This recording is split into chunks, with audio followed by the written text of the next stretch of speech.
I work as the education specialist here, and one of my first jobs here back in 2010 was to work on this green infrastructure program. And I literally had no idea what it was, and I said, sure, I'll figure it out. I want to know what this is all about. So there was a group of folks that had got together and decided they would offer a cost share program for homeowners who want to manage rainwater coming off their building, out of their property. And so we started this project in 2009 with the city, had a wonderful reimbursement project that we got involved with, and we worked with a cold climate housing research center to start this project. And so I'm going to give you an example of different projects that you can do with your home to complement anything you're doing on your stream bank to help manage water. And why would you want to do this in the first place? I'm going to explain that to you. So what is green infrastructure? It sounds very lofty title, but it's used throughout the U.S., and it is just basically techniques that you can use to manage stormwater runoff. So how, and things that you can do to redirect it, get it to evaporate, put it in an area where it's going to benefit your trees because you're giving them extra water all the time. Anytime it rains, if you can redirect that away from where it's causing erosion, that's great for you.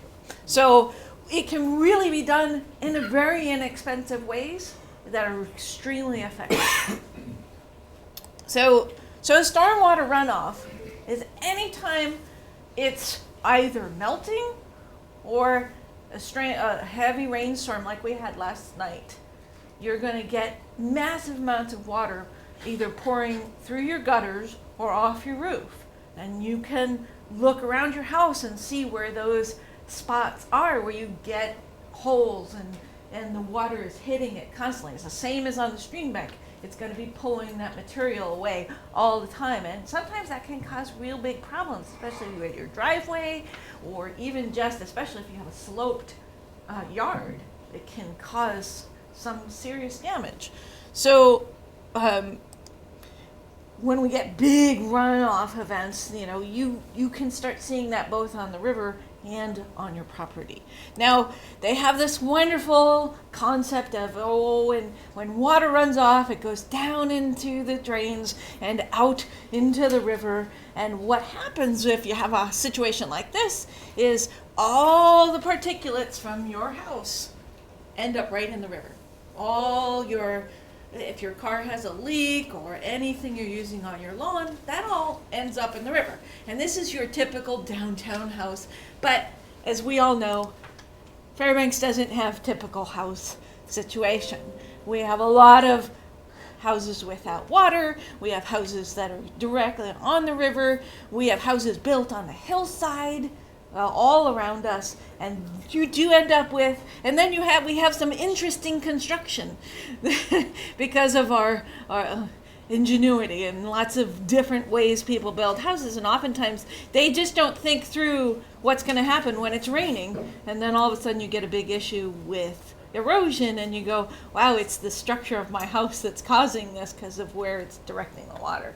So there are different techniques you can use to redirect that water into both usable and functional areas. So why would it matter to you? Again, it can erode your property. It can cause flooding. Your septic can back up if it's overwhelming to that area. It can water your plants for you, which is great. You don't have, especially if you live in a house without water, I can have free water. You don't have to pay the water wagon to water your plants, which is great. And it can recharge your groundwater if you're putting it in the right space. And of course, which is the reason why we love it working with the Fish and Wildlife Services, if this water is filtered before it gets to the river system, the pollutants can be taken out of the water before it hits and affects any of the fish, especially if you're in a business where you have a lot of cars or a property that might have a lot of pollutants that you don't intend to get into the river, which can affect the fish. So over the years, starting back with that very first grant we wrote, we've been developing this wonderful guide. And in here are 10 projects that were vetted for being good for Fairbanks.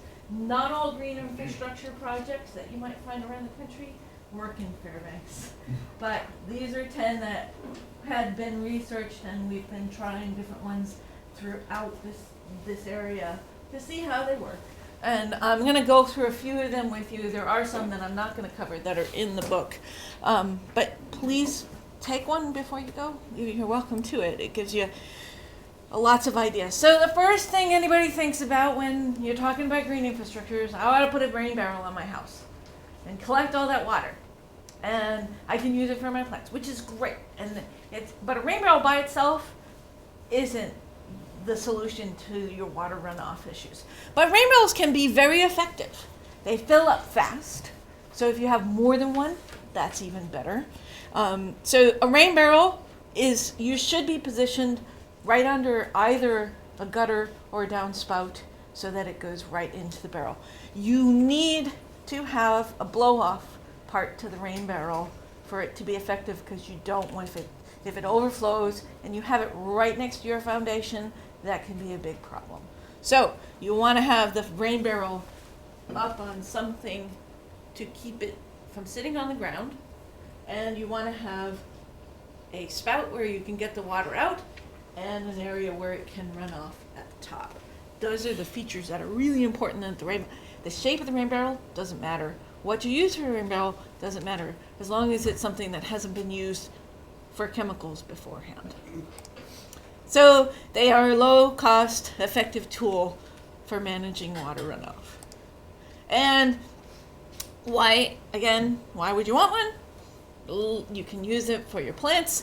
You can have a lot of benefit to it, for sure. And you can connect more than one rain barrel together. This, again, is very effective, where if you can have one at each corner of your house, and then you can have a series of rain barrels connected together so that when one fills up, the next one starts filling up, and the next one starts filling up. And big rain events, people I know who have these kinds of system, fills up all three and then overflows. So it can happen. You can fill up, and then you have 3 barrels full of water you can use, which is great. And I know there's one house where they don't live there anymore, but one of Michelle Moulton, who used to be a bear and she worked at the university, her house up above Auburn there had, her rain barrels were connected to a cistern in her basement. And then that cistern was plugged into her house. So when her rain barrels filled up, it went down into the basement, and then they used that water for washing, for their clothes washer and all their gray water needs. And sometimes they would fill that cistern right up as soon as we had a big rainstorm. It was great. It was a nice system. So there's lots of things you can do. You can use a lot of variety, different container. This is what I have. I have a garbage can. It works great. It doesn't have to be fancy. Then we spent $45 on a garbage can and $10 on a little spigot, and we had a rain barrel. So it works great. These food grade containers work really well. The only thing is you do have to drill, and you have to have a grate at the top so the water can get in. It can be a little difficult to get through the plastic. You can make your rain barrels pretty. You paint them. If you've got grandkids or you've got kids, let them have at it with some paints. It's really fun, and it makes your house look nice. You'll see these around. Anyway, so that's rain barrels. Another thing that you can do is, if you have a low spot in your yard where you get big puddles, you can put in something called a rain garden. Has anybody ever seen any of the rain gardens around town? I'll show you some pictures of them. So a rain garden isn't just a garden. It's actually a drain. So underneath the very top layer, there is soil and layers of gravel and sand to help pull the water down and dissipate it into the ground. So it's not just soil. up there. It is actually a very fancy French drain with plants. So what you want to do with any rain garden is make sure that it's the size to manage the water that's coming off your house or your building if you have a business. So there is in the guide calculations on square footage of your roof related to how big your garden should be. Any size is going to help, but if you really want to manage all the water coming off the building, you want to make sure that it's reflective of the size. It doesn't have to be right next to the building. In fact, they recommend when you put a rain garden in, it be 10 feet away from the house for issues of you don't want your foundation to get cracked from the water that's coming off of this. But you can have a rain garden in conjunction with some other projects where you're directing the water away from the house and it's in your spot that you need it, where you get puddles. And I'll show you how you can connect those in a minute.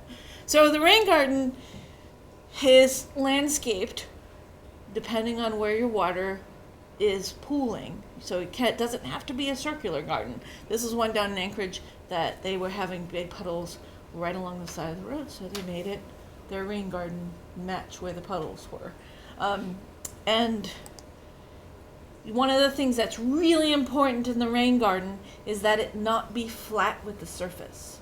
It has to have what they call a ponding depth. It should be a little bit lower in the center so that you're getting the water encouraged to go into the drainage part. And I have a cross-section of what a good functioning rain garden should look like. So you've got this ponding depth that goes in here, and then you have your layer of soil, which should be anywhere from 6 to 12 inches to accommodate your roots of your plants. And then you'll want to have a sand layer below that. So just fine, playground sand works fine. You can get that at Fairbanks Sand and Gravel. They'll give you a transport load for pretty inexpensive. And then you want to have pea-sized gravel or bigger on the very, very bottom. Again, that pulls everything down. And how deep that is depends on how good your drainage is. So if you have really poor draining soils, you'll want that layers to be deeper. If you have really good drainage, it doesn't have to be 3-4 feet deep. But in most places in Fairbanks, 3 to 4 feet depth for the whole garden is about the rule of thumb. And here is a garden right in our backyard. If you've ever been to the farmer's market, next time you go, when you're driving out, there's a rain garden right there. And it functions handling all the water that comes off the parking lot at the rain garden, at the farmer's garden market. So we've been trying to convince the folks next door at the Woodway to do one too. We haven't been successful yet. It would be neat to have one on both sides of the road because they get a lot of pooling on their side as well. But this was put in by a group of our youth corps a couple of years ago, and it's been super functioning and it looks great. So the plants that you choose to put in there have to be tolerant of both dry conditions and wet conditions. So you can see here, this is one by the Carlson Center that was put in a couple years ago, and it's right, the river is right here. And in the winter, they pour all the snow from the parking lot at the Carlson Center in there. But this picture was taken right after the rain garden was put in, and we had huge rain events. And the reason why it isn't draining is because that's actually where the water level was at the time I took the photograph, on the river. When the river level was lower, it drains out, and it was going in no problem. And it's normal for that to happen with a rain garden, to be full of water for a day or two, and then it drains out slowly. Again, it's filtering the particles from the parking lot to prevent those pieces from getting into the river and potentially harming the fish and other wildlife that live in there. It can affect insects too. The insects are just as important, in my opinion. So that's the Carlson Center rain garden. You can go take a look at that one too if you want to get some ideas. Obviously, this one is bigger than the one at the farmer's market because there's a bigger area that drains into it. This is one we did at a local school. They have two in front of the school, and the Wood River Rain Garden was designed because they were getting serious pooling right off of these two drains in the front of the building, and they were having trouble with cars picking up kids being in puddles. So one of the things we suggested to them was to put in these two rain gardens, and it's made a big difference in the puddles that they have every spring during breakup. And you can see that's what it looked like when they put it in. This was 2 days ago. I went there and took a photograph. So it's really pretty, and it just takes a little bit of maintenance every year to pull out the weeds, and just like any other garden, but it's a functioning drain as well. So they do look nice, and they are very effective. So one of the things you can use along with a rain garden, especially if your rain garden isn't needed right up next to your house, is to direct the water down to it. You can do that with channels and plastic tunnels, or you can create what's called a swale. And a swale is basically a ditch that's redirecting the water where that's coming off your building to where you want it to go. So you might create this wonderful ditch, and then you have a bit of a rock area where it's going down to, or you can have a ditch that you fill with irises, and it looks really nice. This is called a vegetated swale. So you don't need just grass in there. Actually, I prefer, and it helps with filtration and getting some of the nastier things out of the water if you have more plants in there. And I think it looks really nice. You can actually create a combination rain garden swale. This is at Monroe School. So they had a ton of water pouring off their building right here. So they create this rain garden to help redirect it. And this was a Boy Scout project. And it's been working really well. They actually, when I went to go work with them on this project, they had so much water that was coming off their building. Then they have a beautiful plant garden right here that the kids work on during school time.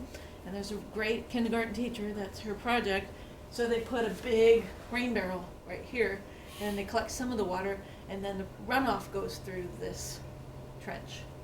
So you can combine all these projects together to help manage that water.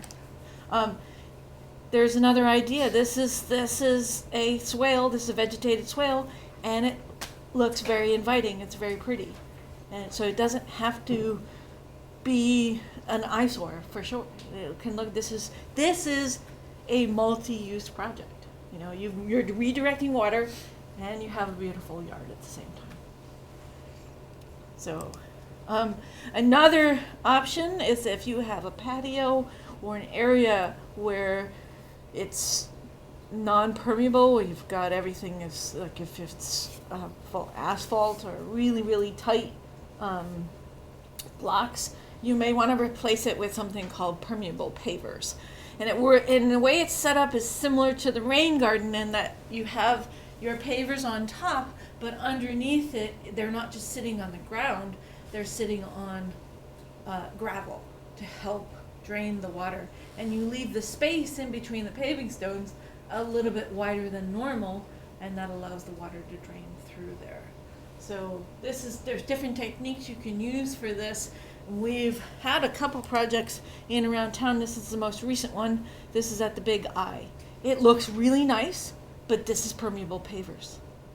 And if you have an area where you could replace something that is non-permeable, that forces water over it and causes erosion, can be a solution to that. They do look really nice. And we're going to be going there this afternoon. So another thing that you can do besides rain gardens is put in something called a planter box that either the water flows through to the ground and infiltrates through the ground, or that's the infiltration part. And then flow through is sort of acting like a rain barrel in that it goes through the plants first, and then any kind of overflow ends up going down into a different area and you're redirecting it. So there are two types. There's the flow-through planter or an infiltration planter. And they recommend that you don't necessarily have these right up against the house. Again, if it's an infiltration planter where it's going to just flow through, again, you might have issues with your foundation. If it's a flow-through planter where it goes in and it's redirected out with an exit spout, it can be right up against the building. It's not a problem. So here's a couple of images of these. They look really nice. You have a planter, water flows in.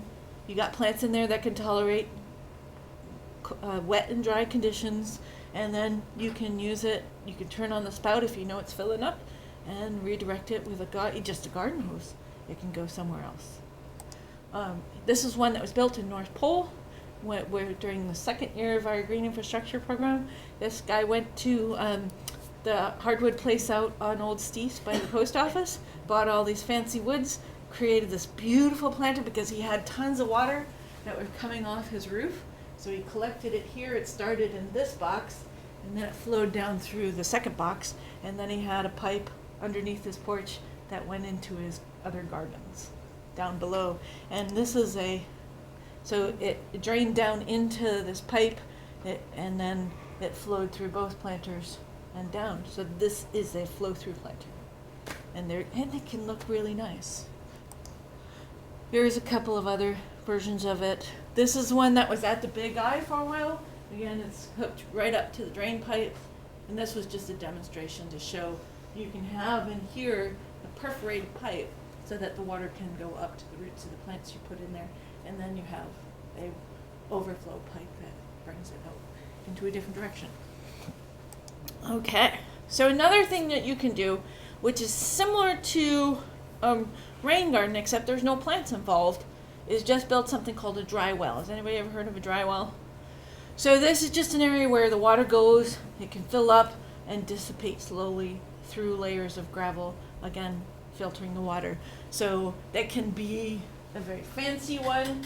It can be a garbage can. It doesn't have to be. The point is you're putting it into the ground and the water's flowing in there. If it's really high, heavy water, it'll fill up and then it'll drain slowly. But it's not, you're just redirecting the water. You're not necessarily using the water for other things. So this is how they work. So the water comes in and it slowly exits there's gravel underneath this.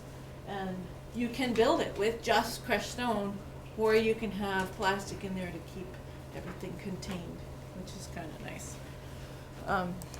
So here's some examples of projects that have been put in around town. This is one of our architect friends. He had a big garage, and on either side it was down a little bit low. So all the neighbors' driveways and the road all pooled in his yard every time he had breakup. So he put in these two dry wells at the entrances to his garage, and when it starts pooling, he opened it up and they would drain right out, and everything was great. So that was one, and then this was a gentleman who he had one in place, but then he replaced it with a better one and had a better redirecting. So he had this, his garage was right here, and the water flew in, and when it was overflowed, he had a drain pipe that redirected it to a different part of his yard. But it kept his garage from filling up with water every spring, and he said it's worked like a charm.